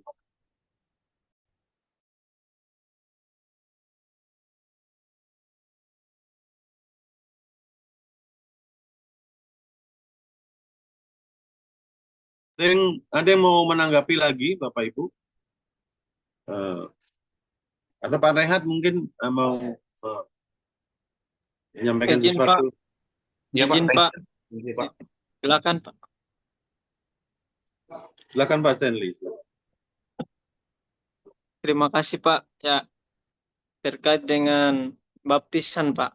Nah, kemarin pengalaman saya Pak, waktu saya belum menikah Pak, saya berasal dari karismatik Pak. Nah, setelah menikah, saya masuk ke GEMI. Nah, di situ ketika ada yang disebut dengan baptisan anak Pak, baptisan anak, di situ terjadilah permasalahan Pak mengenai dengan gereja. Saya kan sudah dibaptis di karismatik. Saya sudah dibaptis di karismatik, dan masuk di GEMI, saya harus dikatakanlah baptis kembali atau yang Pak sebut tadi dengan katekisasi Pak. Nah, pertanyaan saya Pak, apakah baptisan ini bisa diulang kembali? Mungkin itu Pak. Terima kasih. Ya, harusnya enggak ya, harusnya tidak. Cuma ya itu lagi kita ini terbentur dengan organisasi gereja. Organisasi gereja ini kadang memang punya kebijakan-kebijakan ya yang yang mewajibkan anggotanya mengikuti aturan gereja. Ini yang susah ya. Jadi setiap denominasi seolah-olah terlepas dari denominasi yang lain, kan? Dan tidak memandang bahwa gereja itu adalah sebuah kesatuan tubuh Kristus, sehingga dalam organisasi, ya, aturan-aturan organisasi ini yang kemudian mengikat orang, mengikat kita untuk tunduk dalam aturan organisasi, karena kan kita sebagai manusia yang hidup di dunia ini membutuhkan keanggotaan organisasi gereja. Memang begitu ya. Untuk misalnya menikah, ya Bapak Stanley menikah dan harus masuk di GEMIM ya, GEMIM. Kalau di Maluku Utara GEMI Pak, GEMI, bukan GEMI. GEMIM. GEMI, dia satu nominasi dengan GEMIM Pak. GEMI. Iya. Nah, ya jadi, nah itu masalahnya gitu. Ketika organisasi gereja mewajibkan dengan aturan-aturan yang mengikat, ya, sehingga mereka tidak menyadari sebagai sebuah anggota tubuh Kristus secara universal. Sebentar ya.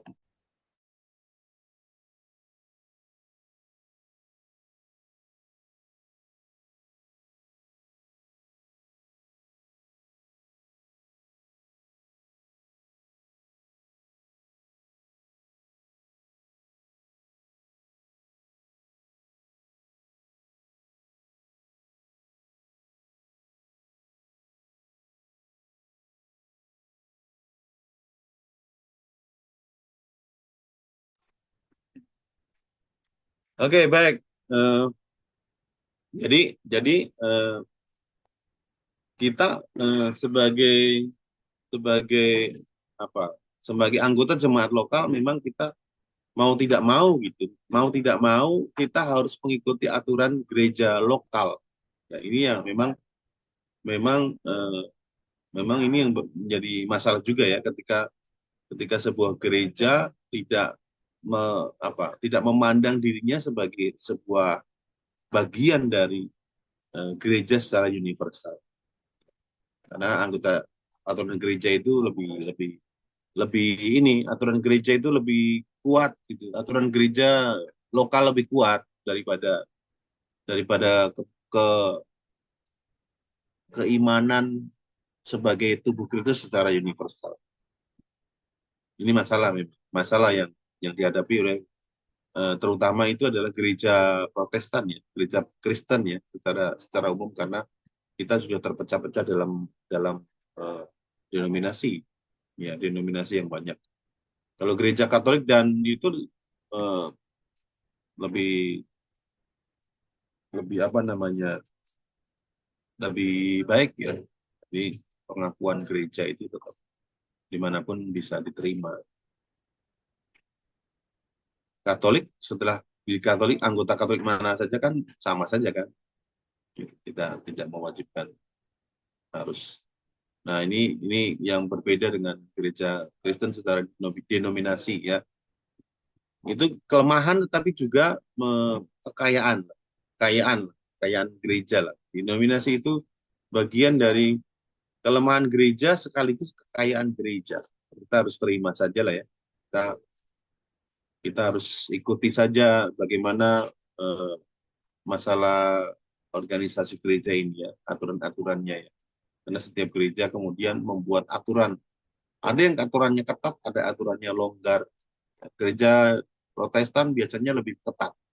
Ya, gereja-gereja tua mainstream biasanya lebih ketat daripada gereja yang bersifat yang masih muda. Nah, karismatis sendiri biasanya lebih condong kepada metode gitu. Metodenya adalah selam istilahnya ya, metode selam yang biasanya lebih ditekankan daripada aturan yang lain.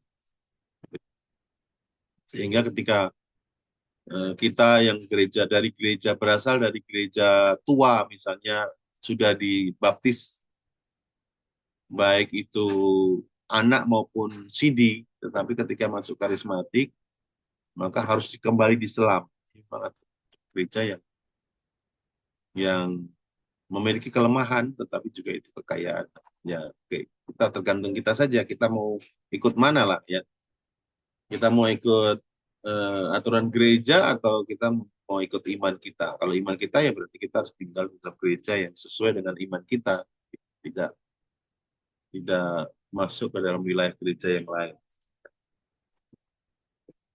Baik, demikian yang bisa saya sampaikan ya berkaitan dengan baptisan ya, Bapak Ibu ya. Silakan kalau ada yang mau menambahkan, dipersilahkan.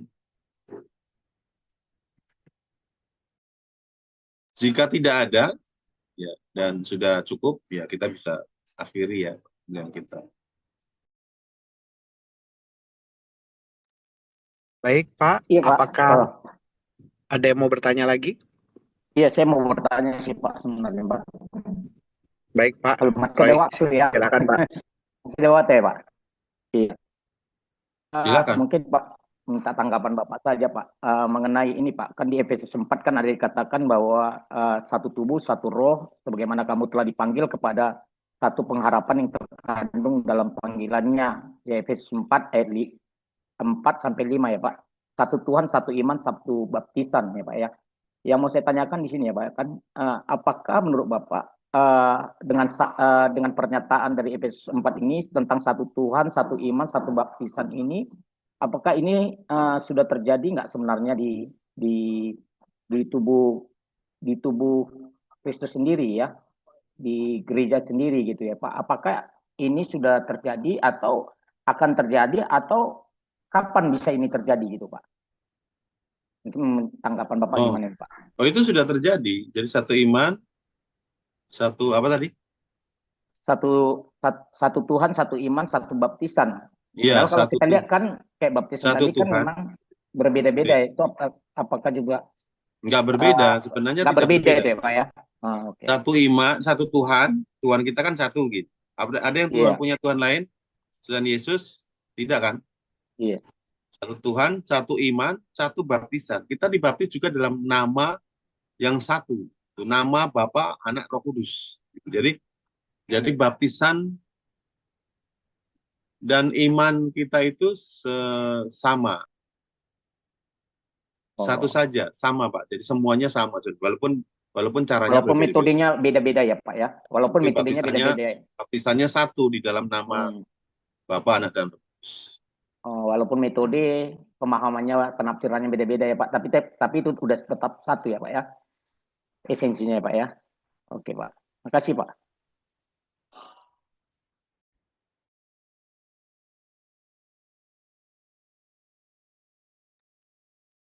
Baik Pak, apakah Bapak Ibu ada yang lain yang ingin menanggapi Ibu atau ingin Vernis, merespon? Ibu Vernis bertanya. Oh iya, silakan Pak. Bu, silakan Bu. Silakan Bu. Ya, terima kasih Pak untuk kesempatan. Maaf Pak, saya ada di kamar jadi tidak menghidupkan kamera.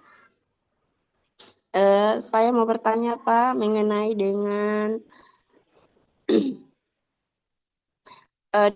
apa? Gereja pada masa awal.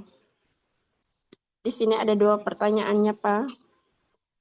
Pertanyaan pertama, apa saja yang mohon maaf Pak, sebelum itu saya punya sedikit ini, setiap orang yang memberitakan Injil atau gereja-gereja yang awal pasti ada banyak tantangan yang dihadapi. Jadi pertanyaan saya, apa saja tantangan eksternal dan internal yang dihadapi oleh gereja pada masa awal? Terus yang kedua, bagaimana cara gereja mengatasi tantangan tersebut? Mungkin itu, Pak.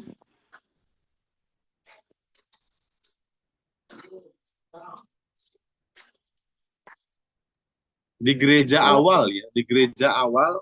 Iya, tantangannya. Pada tantangan masa ketika, ya oke.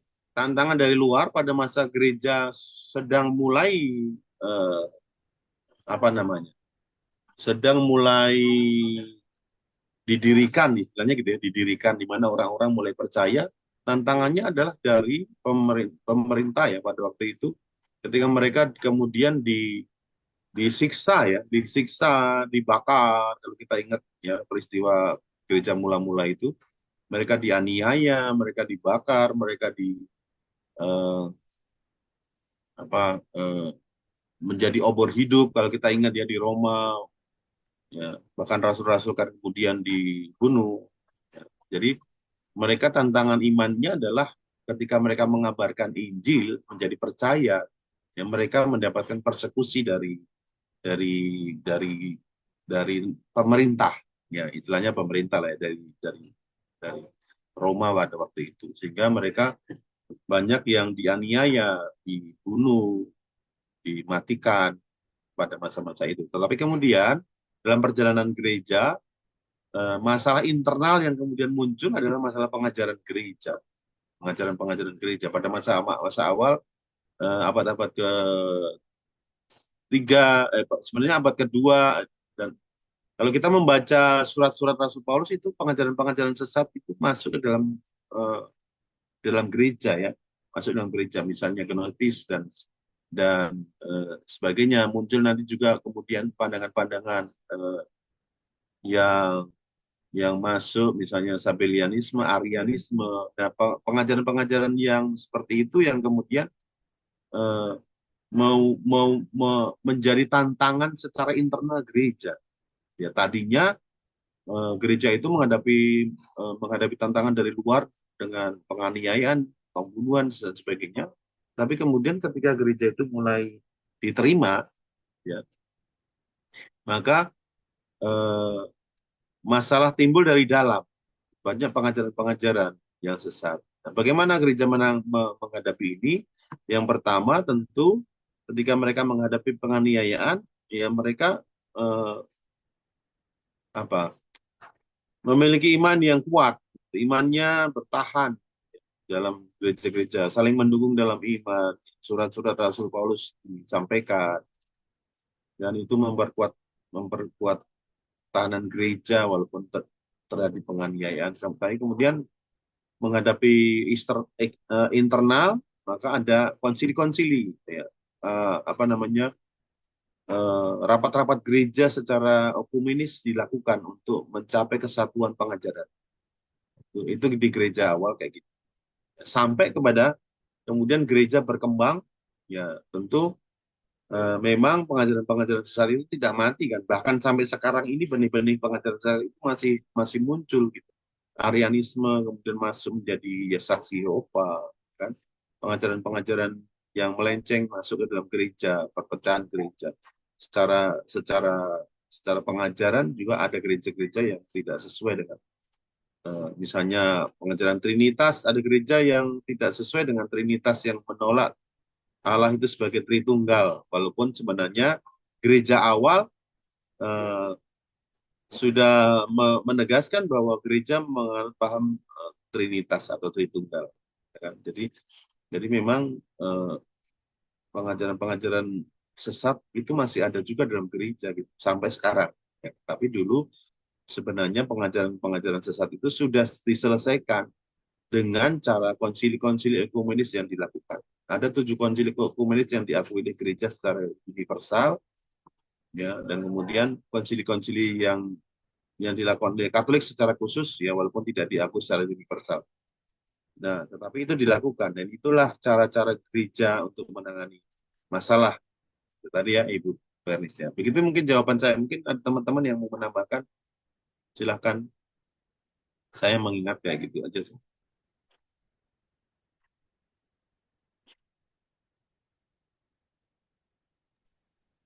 Iya, Pak. Di sini ada pertanyaan lagi, boleh, Pak? Oh, silakan. Iya. Ini pertanyaannya juga tentang pemberitaan Injil, Pak. Apakah Injil lebih dulu ada, ataukah gereja lebih dulu ada pada masa itu? Injil apa yang dimaksudkan ini? Injil. Pemberitaan Injil. Pemberitaan Injil. Nah, kalau kita ingat sejarahnya, maka pada masa itu Yesus sudah memberitakan kerajaan Allah. Injil itu kan sebenarnya kabar tentang Yesus sendiri, ya. Injil itu adalah Yesus sendiri, kan. Yesus sendiri yang menjadi kabar dari Injil, di mana Yesus adalah Tuhan dan Juru Selamat yang menyelamatkan manusia dari kematian, kematian, kebangkitan Kristus sebagai jalan penebusan dosa. Ya, inilah Injil, ya. Injil yang kemudian disampaikan kepada manusia. Nah, ketika Kristus naik ke surga, kemudian peristiwa Pentakosta hadir, ya. Ketika peristiwa Pentakosta hadir, maka Petrus mengabarkan Injil pertama kali dan 3.000 orang bertobat, sehingga melalui hari Pentakosta inilah lahirlah gereja, dan sekaligus Injil pertama dikabarkan. Injil pertama itu artinya bukan Injil pertama, karena ketika Yesus di dunia pun dia menyampaikan Injil, ya, menyampaikan kabar kesukaan kerajaan Allah kepada orang Yahudi. Tetapi kemudian peristiwa Pentakosta inilah yang kemudian dikenal sebagai melahirkan gereja. Gereja pertama dilahirkan. Inisiasi gereja dilahirkan ketika hari Pentakosta. Nah, pertanyaannya, Injil lebih dulu atau gereja lebih dulu? Ya, gereja, kalau Injil dalam bentuk tulisan, dalam bentuk Injil yang kita punya sekarang ini, Injil Matius, Markus, Yohanes, Injil Matius, Markus, Lukas, Yohanes, ya, itu ada di dalam perjalanan gereja gitu. Ketika apa namanya, nah itu nanti masuk ke dalam kanonisasi gereja, ditulis oleh rasul-rasul dan disampaikan kepada gereja-gereja lokal yang ada pada saat itu ya.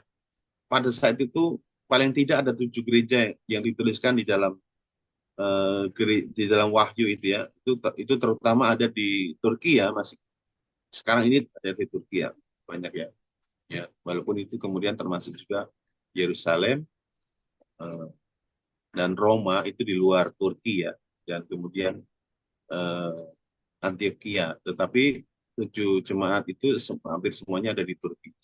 Nah, ketika Injil dalam pengertian kitab Injil ya ditulis ya, dalam pengertian kitab Injil ditulis, maka kitab Injil itu kemudian disampaikan kepada gereja-gereja ini, dan semuanya gereja ini kemudian mengenal.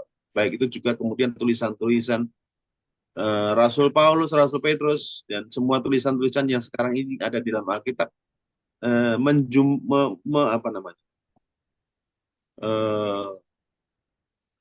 diedarkan di tengah-tengah jemaat, ya, diedarkan di tengah-tengah jemaat, sehingga antara tahun 100-200 ya semua jemaat itu sebenarnya sudah mempunyai Injil ya, sudah punya Injil, sudah punya kitab Injil ya, dan dalam prosesnya memang kemudian dikanonisasikan ya, dan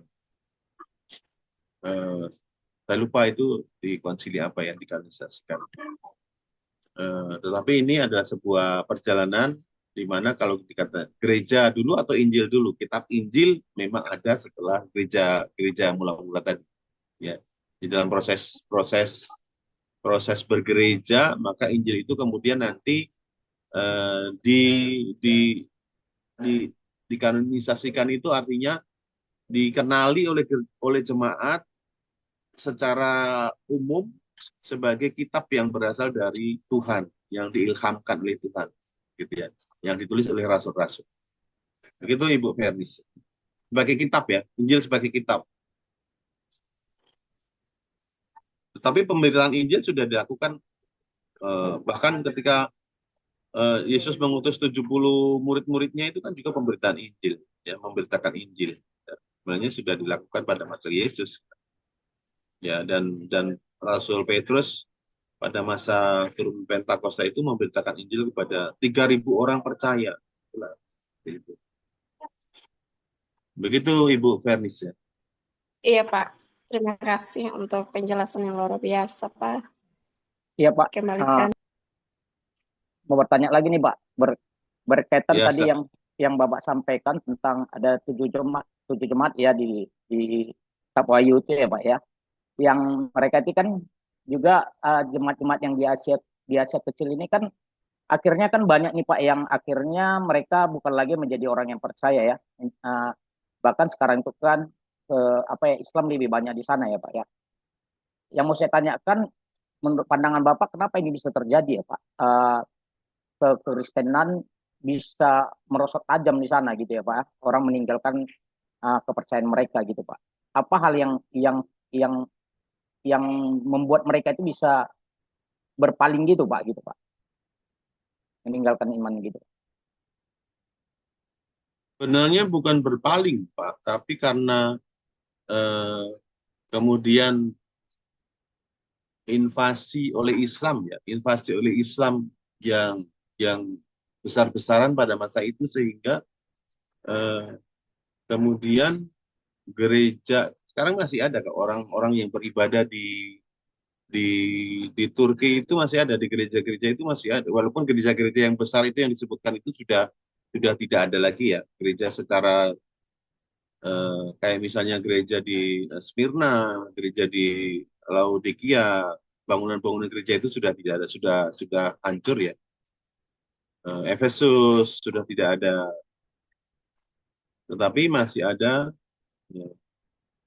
gereja-gereja yang masih ada gereja di sana, masih ada orang Kristen di sana, walaupun mungkin jumlahnya tidak banyak, ya, tidak banyak. Itu karena invasi Islam ya, invasi Islam yang luar biasa bahkan kan gereja yang di ini apa? Gereja yang besar itu ya, yang ada di Turki itu, yang di saya lupa namanya, kemarin saya lihat ke sana itu sudah menjadi masjid, ya kan? Sudah menjadi masjid untuk beribadah.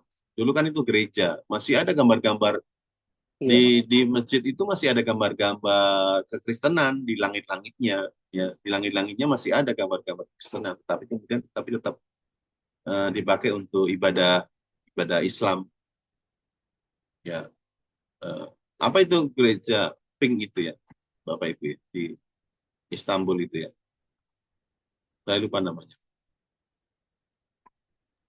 iya Pak. Oh jadi memang karena murni invasi itu ya Pak ya? Iya, Islam itu sendiri ya Pak ya? invasi Islam itu luar biasa. Bahkan sekarang Oh, ini, walaupun mereka sekarang ini eh, ke keislamannya itu juga tidak murni ya. Kalau saya lihat di orang Turki itu, eh, mereka lebih lebih ke lebih sekuler Islam gitu. Apa bukan fanatis Islam. Mereka lebih lebih kalau Turki ya, saya tidak tahu kalau di daerah-daerah lain. oh jadi bukan karena secara internal ya Pak ya? Padahal kalau kita lihat kekristenan ini kan Pak biasanya ketika ditekan, dianiaya semakin berkembang gitu Pak ya. Tapi kasusnya beda Ya, berarti ya Pak ya? ya, kalau kita ingat invasi Islam ya, Mesir juga ke wilayah-wilayah itu kan kemudian menjadi Islam semua, Pak. Ya, karena invasi yang luar biasa dari Islam pada abad ke-7. Bahkan Yerusalem pun ya kan sudah di ini ya, sudah dijajah ya oleh Islam pada masa-masa itu ya. Sampai kepada eh, wilayah-wilayah kita kan ya, Asia ya, penjajahan Islam waktu saya itu, eh, masa pemerintahan Islam di Turki itu berulang-ulang itu Pak. Kalau kita kita lihat sejarahnya sampai kepada, saya kok lupa namanya ya. Kemarin saya itu baca sejarahnya itu. Iya, saya Ottoman pernah dan sebagainya. Nah, iya. saya pernah juga baca sejarahnya itu Pak. Jadi kalau ketika mereka direbut itu kan mereka harus apa ya bersadat ya menyatakan bahwa memang mereka mengikuti Islam ini gitu Pak. Saya pernah baca gitu Iya, ya. Tapi kan yang saya pikirkan kan gini Pak, waktu zaman Romawi aja mereka sampai Kaisar Nero itu sendiri ya sampai mereka dibakar mau gitu ya, tidak mau menyangkal imannya gitu. Gitu. Ini kok kayaknya seperti kayak berbeda gitu Pak gitu. Kenapa nggak mereka oh iya. mempertahankan imannya gitu Pak? Justru begini, kekristenan itu ketika masih ditekan, ya, ketika masih sebelum sebelum Kaisar yang apa Konstantin ya, dan Antipas ya kalau saya tidak salah ya, itu justru mereka lebih kuat imannya Pak. Tetapi ketika kemudian menjadi gereja negara, negara campur tangan dalam dalam politik gereja, ini menjadi masalah gereja sampai sekarang. Ketika gereja itu sudah masuk, atau pemerintah sekuler masuk ke dalam gereja, ini memang bermasalah Pak. Jadi kemudian gereja menjadi bias ya, menjadi bias. Ya. Itu sudah terjadi Pak. Jadi, nah, memang iman itu lebih baik kalau ditekan. Ketika menghadapi tantangan, iman Kristen itu menjadi baik. Tetapi ketika hidupnya enak-enak, iman Kristen itu menjadi melempem. Di Eropa kita lihat ya kan. Iya, kenyamanan ya Ini Pak. ya, sekarang ini justru di Eropa semakin gereja semakin habis dan Islam semakin kuat. Islam ada di mana-mana sekarang itu di Eropa. Ya, luar biasa, mereka bisa masuk ke Eropa yang dulunya Kristen sekarang sudah dikuasai oleh Islam. Ya kan, Inggris, Prancis, ya kalau Bapak tahu. Dan negara-negara Eropa itu sudah Islamnya lebih kuat daripada Kristen. Begitu. Bahkan di itu kan di Amerika juga kan ada presiden apa itu yang Islam itu yang baru diangkat. Iya, yang tempat apa ya, bom yang kemarin jatuhin di apa itu Pak ya, di Iya. menara apa itu ya. Jadi Iya, ya memang wali begitulah kota. kekristenan, ya kekristenan kita itu kayak gitu. Ada namanya, makanya nggak tahu apakah kekristenan itu tidak cocok ya dengan kenyamanan kita, bahkan tidak cocok, sehingga di dalam pengajarannya juga manusia itu lebih lebih condong eh, hidup hidupnya itu eh, ketika susah lebih dekat dengan Tuhan, ketika nyaman jauh dari Tuhan. Itu memang sifat manusiawi ya.